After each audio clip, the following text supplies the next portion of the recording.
Dorian Gray. By Oscar Wilde. Chapter 6. "I suppose you have heard the news, Basil?" said Lord Henry that evening as Hallward was shown into a little private room at the Bristol where dinner had been laid for three. "No, Harry," answered the artist, giving his hat and coat to the bowing waiter. "What is it?" "Nothing about politics, I hope. They don't interest me. There is hardly a single person in the House of Commons worth painting, though many of them would be the better for a little whitewashing."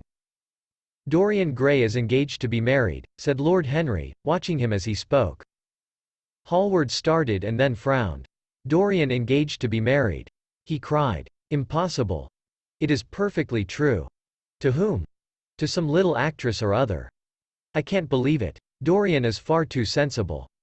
Dorian is far too wise not to do foolish things now and then, my dear Basil. Marriage is hardly a thing that one can do now and then, Harry." "Except in America," rejoined Lord Henry languidly. "But I didn't say he was married.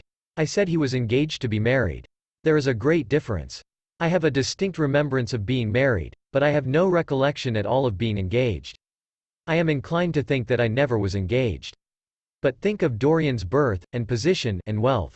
It would be absurd for him to marry so much beneath him. If you want to make him marry this girl, tell him that, Basil. He is sure to do it, then. Whenever a man does a thoroughly stupid thing, it is always from the noblest motives. I hope the girl is good, Harry. I don't want to see Dorian tied to some vile creature, who might degrade his nature and ruin his intellect." "Oh, she is better than good. She is beautiful," murmured Lord Henry, sipping a glass of vermouth and orange bitters. "Dorian says she is beautiful, and he is not often wrong about things of that kind. Your portrait of him has quickened his appreciation of the personal appearance of other people. It has had that excellent effect, amongst others. We are to see her tonight, if that boy doesn't forget his appointment." "Are you serious?" "Quite serious, Basil. I should be miserable if I thought I should ever be more serious than I am at the present moment." "But do you approve of it, Harry?" asked the painter, walking up and down the room and biting his lip. "You can't approve of it, possibly. It is some silly infatuation. I never approve, or disapprove, of anything now. It is an absurd attitude to take towards life. We are not sent into the world to air our moral prejudices. I never take any notice of what common people say, and I never interfere with what charming people do. If a personality fascinates me, whatever mode of expression that personality selects is absolutely delightful to me. Dorian Gray falls in love with a beautiful girl who acts Juliet, and proposes to marry her. Why not? If he wedded Messalina, he would be none the less interesting. You know I am not a champion of marriage. The real drawback to marriage is that it makes one unselfish. And unselfish people are colorless. They lack individuality. Still, there are certain temperaments that marriage makes more complex. They retain their egotism, and add to it many other egos. They are forced to have more than one life.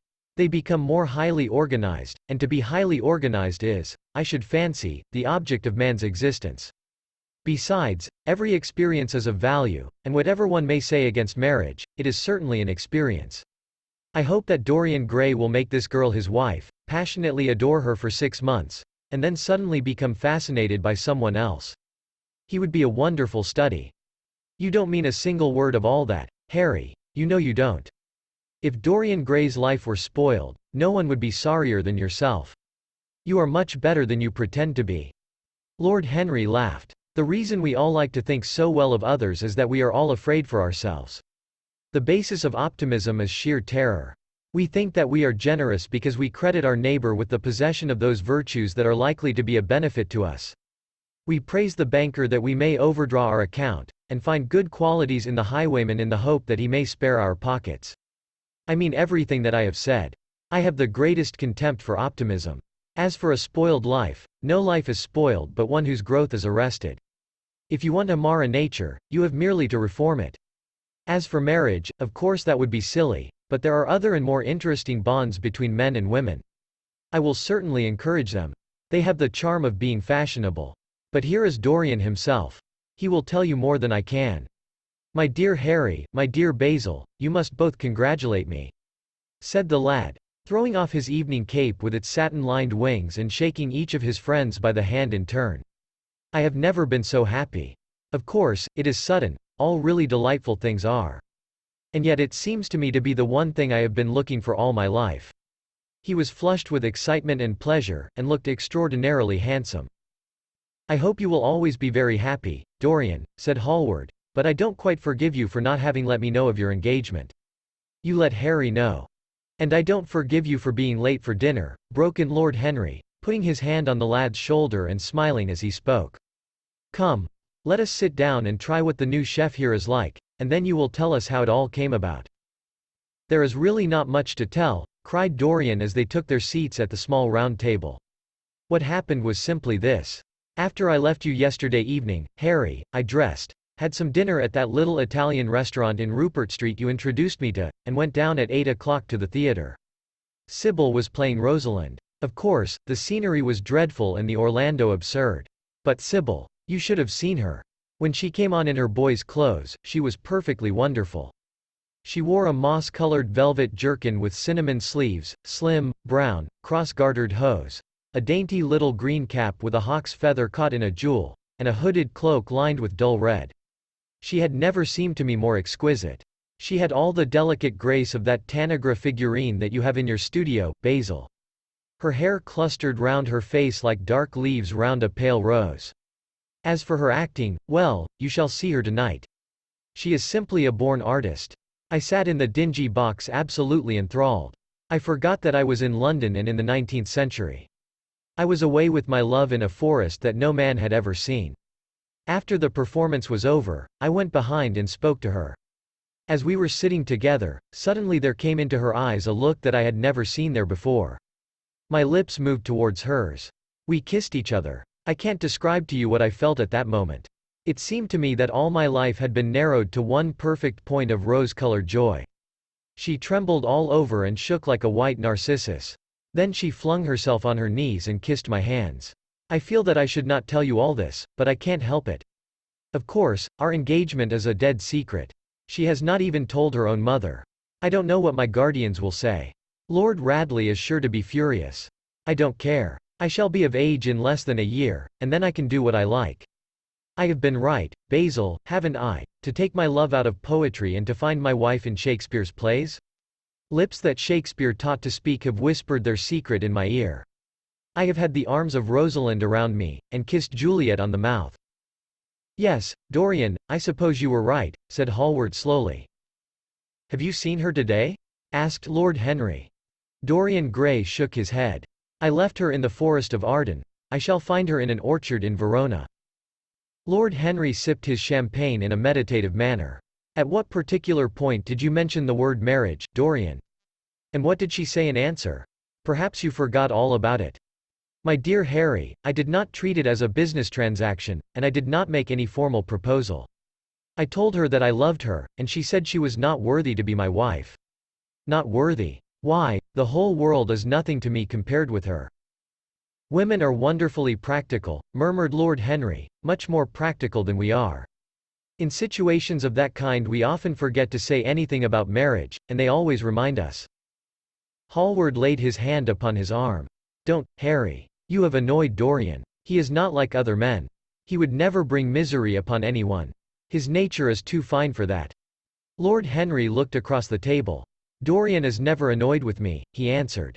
I asked the question for the best reason possible, for the only reason, indeed, that excuses one for asking any question, simple curiosity. I have a theory that it is always the women who propose to us, and not we who propose to the women. Except, of course, in middle-class life. But then the middle classes are not modern. Dorian Gray laughed, and tossed his head. You are quite incorrigible, Harry, but I don't mind. It is impossible to be angry with you. When you see Sybil Vane, you will feel that the man who could wrong her would be a beast without a heart. I cannot understand how anyone can wish to shame the thing he loves. I love Sybil Vane. I want to place her on a pedestal of gold and to see the world worship the woman who is mine. What is marriage? An irrevocable vow. You mock at it for that. Ah, don't mock. It is an irrevocable vow that I want to take. Her trust makes me faithful, her belief makes me good. When I am with her, I regret all that you have taught me. I become different from what you have known me to be. I am changed, and the mere touch of Sybil Vane's hand makes me forget you and all your wrong, fascinating, poisonous, delightful theories. And those are. asked Lord Henry, helping himself to some salad. "Oh, your theories about life, your theories about love, your theories about pleasure. All your theories, in fact, Harry. Pleasure is the only thing worth having a theory about," he answered in his slow melodious voice. "But I am afraid I cannot claim my theory as my own. It belongs to nature, not to me. Pleasure is nature's test, her sign of approval. When we are happy, we are always good, but when we are good, we are not always happy." "Ah, but what do you mean by good?" cried Basil Hallward. "Yes," echoed Dorian, leaning back in his chair and looking at Lord Henry over the heavy clusters of purple-lipped irises that stood in the center of the table. "What do you mean by good, Harry?" "To be good is to be in harmony with oneself," he replied, touching the thin stem of his glass with his pale, fine-pointed fingers. "Discord is to be forced to be in harmony with others. One's own life, that is the important thing. As for the lives of one's neighbors, if one wishes to be a prig or a Puritan, one can flaunt one's moral views about them, but they are not one's concern. Besides, individualism has really the higher aim. Modern morality consists in accepting the standard of one's age. I consider that for any man of culture to accept the standard of his age is a form of the grossest immorality." "But, surely, if one lives merely for oneself, Harry, one pays a terrible price for doing so," suggested the painter. "Yes, we are overcharged for everything nowadays. I should fancy that the real tragedy of the poor is that they can afford nothing but self-denial. Beautiful sins, like beautiful things, are the privilege of the rich. One has to pay in other ways but money." "What sort of ways, Basil?" "Oh, I should fancy in remorse, in suffering, in the consciousness of degradation." Lord Henry shrugged his shoulders. "My dear fellow, mediaeval art is charming, but mediaeval emotions are out of date. One can use them in fiction, of course. But then the only things that one can use in fiction are the things that one has ceased to use in fact. Believe me, no civilized man ever regrets a pleasure, and no uncivilized man ever knows what a pleasure is." "I know what pleasure is," cried Dorian Gray. "It is to adore someone." "That is certainly better than being adored," he answered, toying with some fruits. "Being adored is a nuisance. Women treat us just as humanity treats its gods. They worship us, and are always bothering us to do something for them." "I should have said that whatever they ask for they had first given to us," murmured the lad gravely. "They create love in our natures. They have a right to demand it back." "That is quite true, Dorian," cried Hallward. "Nothing is ever quite true," said Lord Henry. "This is," interrupted Dorian. "You must admit, Harry, that women give to men the very gold of their lives." "Possibly," he sighed, "but they invariably want it back in such very small change. That is the worry. Women, as some witty Frenchman once put it, inspire us with the desire to do masterpieces and always prevent us from carrying them out." "Harry, you are dreadful. I don't know why I like you so much." "You will always like me, Dorian," he replied. "Will you have some coffee, you fellows? Waiter, bring coffee, and fine champagne, and some cigarettes." "No, don't mind the cigarettes, I have some. Basil, I can't allow you to smoke cigars. You must have a cigarette. A cigarette is the perfect type of a perfect pleasure. It is exquisite, and it leaves one unsatisfied. What more can one want? Yes, Dorian, you will always be fond of me. I represent to you all the sins you have never had the courage to commit." "What nonsense you talk, Harry!" cried the lad, taking a light from a fire-breathing silver dragon that the waiter had placed on the table. "Let us go down to the theatre. When Sybil comes on the stage you will have a new ideal of life. She will represent something to you that you have never known." "I have known everything," said Lord Henry, with a tired look in his eyes, "but I am always ready for a new emotion.